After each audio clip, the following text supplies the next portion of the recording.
ছাত্র শিবিরের অভাবনীয় জয়ের পর অনেকেই যেমন হতবাক হয়েছেন, তেমনি অনেকেই বিষয়টিকে কাঙ্ক্ষিত মনে করছেন।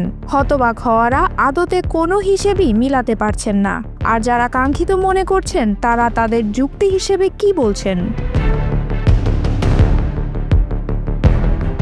সাধারণ ছাত্রছাত্রীরা অনেকেই বলছেন, ক্লিন ইমেজের কারণে ঢাকা বিশ্ববিদ্যালয়ের হল ছাত্র সংসদ ও ডাকসু নির্বাচনে ইসলামী ছাত্র শিবির নিরঙ্কুশ বিজয় লাভ করেছে। সুসংগঠিতভাবে সাধারণ শিক্ষার্থীদের কাছে ছাত্র শিবিরের দলীয় কর্মসূচি ও শিক্ষার্থী বান্ধব নানা কর্মকাণ্ড পৌঁছে দেওয়ায় এ অভাবনীয় জয় হয়েছে। হল ছাত্র সংসদ ও ডাকসু নির্বাচনের ইতিহাসে এই প্রথম ছাত্র শিবির ভিপি, জিএস, এজিএস সহ বেশিরভাগ আসনে নিরঙ্কুশ জয় পেয়েছে। ছাত্র শিবিরের প্রার্থীরা এর আগে হল সংসদ ও ডাকসু নির্বাচনে এমন কৃতিত্ব অর্জন করতে পারেননি। সাধারণ শিক্ষার্থীরা বলছেন, ছাত্র শিবির একটি ধর্মভিত্তিক রাজনৈতিক সংগঠন। এই সংগঠনের ছেলেমেয়েরা ক্যাডার ভিত্তিক ছাত্র রাজনীতি করে, এটাই তাদের ঐতিহ্য। জুলাই অভ্যুত্থানের পর থেকে ছাত্র শিবির ঢাকা বিশ্ববিদ্যালয়ে অর্গানাইজডভাবে ডাকসু নির্বাচনের প্রস্তুতি নিয়েছে। জামায়াতে ইসলামীর ছাত্র সংগঠনটি জুলাই অভ্যুত্থানের প্রথম সারির 2 নেতাকে ডাকসুর ভিপি ও জিএস প্রার্থী করেছে। তারা প্রতিটি হল, ফ্যাকাল্টি ও ক্যাম্পাসের আশেপাশের ছাত্রাবাসগুলোতে জনসংযোগ করেছে। ছাত্র শিবিরের এবারের ডাকসু নির্বাচনের প্রস্তুতি প্রায় 1 বছরের। এই সময়ে তারা বেশিরভাগ শিক্ষার্থীর কাছে পজিটিভ ইমেজ নিয়ে গেছে। ছাত্র শিবির 15 বছরের বেশি সময় ধরে ছাত্রলীগের অভ্যন্তরে থেকে ক্যাম্পাসের বিভিন্ন হল, ফ্যাকাল্টি ও আশেপাশের বিভিন্ন ছাত্রাবাসে সাংগঠনিকভাবে শক্তিশালী অবস্থান তৈরি করেছে।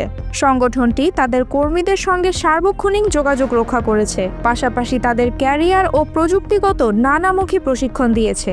শিবিরের কর্মীদের সাংগঠনিক দক্ষতা, যোগাযোগ ও কর্মপন্থা বেশ দক্ষ ও কার্যকর ছিল। বিশ্লেষকদের মতে, ছাত্র শিবির ঢাকা বিশ্ববিদ্যালয়ে দীর্ঘমেয়াদী পরিকল্পনা করে সামাজিক আন্দোলনের মতো করে কাজ করেছে। শিবিরের ছেলেমেয়েরা নানামুখী পড়াশোনা করে তাদের একাডেমিক ক্যারিয়ারের সাফল্য ঐশ্বনীয়, যা সাধারণ শিক্ষার্থীদের আকৃষ্ট করে।